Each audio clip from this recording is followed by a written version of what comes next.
Hi everyone, this is the lecture to accompany Chapter 1 in your textbook. Please watch and listen to this video to get an overview of the chapter before you go into MindTap and do the chapter assignments. I don't talk about everything in the chapter, but I do address what I believe to be the most important concepts. You're still responsible for reading the text. Okay, let's talk about the evolving art of public speaking.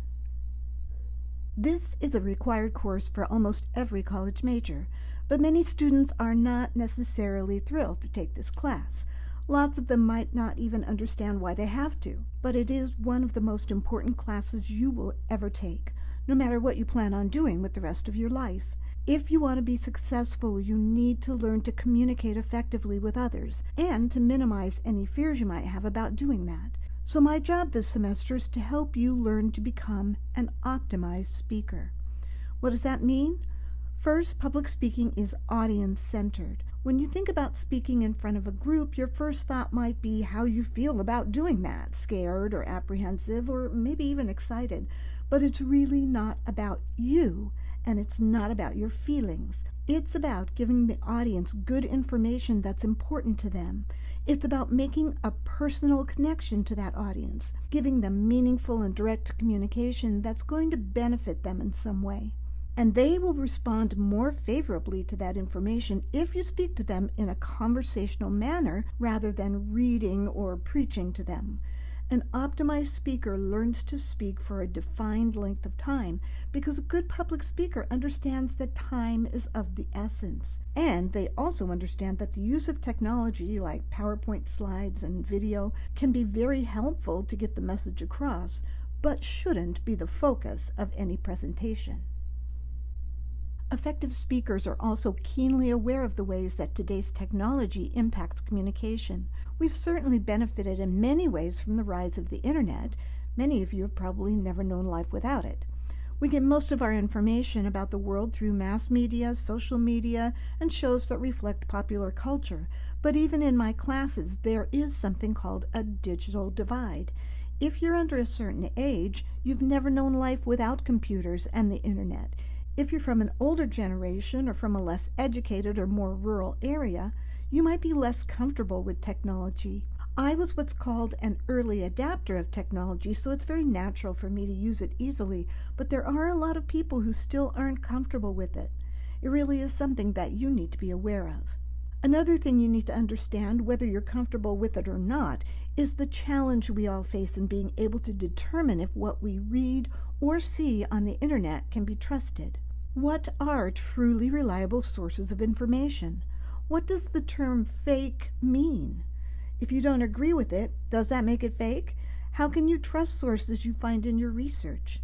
Information literacy involves accessing, selecting, and evaluating information, and it's a really important skill that you need to learn to be an effective and ethical speaker. Now, this isn't a philosophy class, but much of the traditions of public speaking have been around since the times of the Greek and Roman philosophers. We'd like to think we've changed in 25 centuries, but we really are very much the same. We're still influenced by exactly the same things that they were. The Greek philosopher Aristotle, in his treatise, The Rhetoric, called these persuasive techniques proofs. He was very adamant that the speaker needed to adapt the speech to the audience in order to be persuasive. He talked about using certain proofs to appeal to and to persuade the audience. They are logos, which is the use of logic, facts, and good solid reasoning; pathos, or appealing to the emotions of the listener; and ethos, which is source credibility, or using your personal characteristics to gain the trust of the audience. The term mythos isn't from Aristotle, it's a more recent addition, but it fits in well with his other proofs. It has to do with appealing to the cultural or societal values of your audience. Now, while each of these is a powerful persuasive tool, the most important one, logic, is also the least powerful. Emotion, trusting in the source of the information, and buying into cultural beliefs are all far more persuasive. Unfortunately, this makes us vulnerable to believing things because we want to, or because our emotion causes us to, is more likely than us looking at the facts and deciding rationally what's correct. We'll talk more about this when we get into persuasion. Just remember that my motto is, logic is the cake, and everything else is the icing on that argument cake. The Roman orator Cicero is credited with categorizing the 5 arts of public speaking. They create the foundation on which everything else is built. First, invention, which is the process of coming up with a topic and your main ideas. Then, arrangement, that has to do with refining and organizing your ideas into a pattern that is both logical and interesting. Third, style has to do with the language and imagery you use to get your ideas across and keeping the audience's attention. Fourth, memory means remembering and applying all the skills you've learned as a communicator. And finally, delivery, the moment when you actually present the information to your audience. At the beginning of this lecture, I said that this is one of the most important classes you will take. But why? Well, it teaches you a lot of skills that you can use regardless of your career path. Here are some of them. Critically analyzing a topic. Critical thinking skills are incredibly important. You need to be able to analyze ideas for clarity, factual integrity, logic, and their connection to other ideas. If you understand and can explain ideas to someone else, you're ahead of the game. Growing your confidence. The process of creating and delivering speeches in this class gives you experience, and experience gives you confidence, which will show when you're called upon to present information in other areas of your life. Being a better listener. This is something a lot of people don't really stop to think about, but in this class, you're going to be listening far more than you talk. You'll learn to give your full attention to another speaker and listen for their ideas. That skill can really help in all aspects of your life. You'll learn how to adapt your ideas to an audience. The whole point of a speech is to provide the audience with information that's going to benefit them in some way, and when you know how to do that, your communication skills will grow.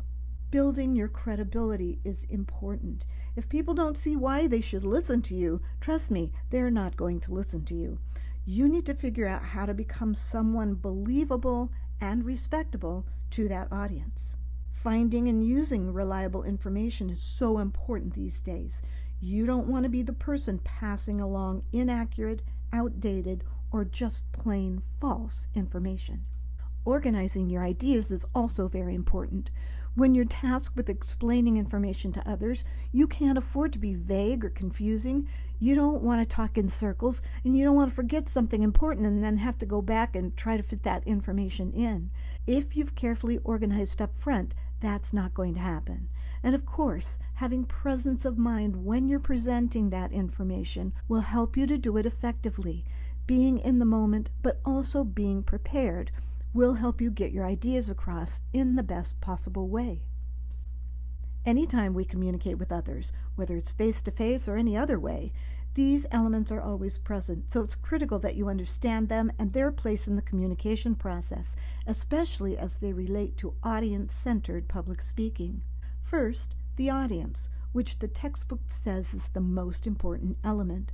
The audience is the intended recipients of the speaker's message. The speaker is the person who is sending the message to that audience, the initiator of the communication interaction.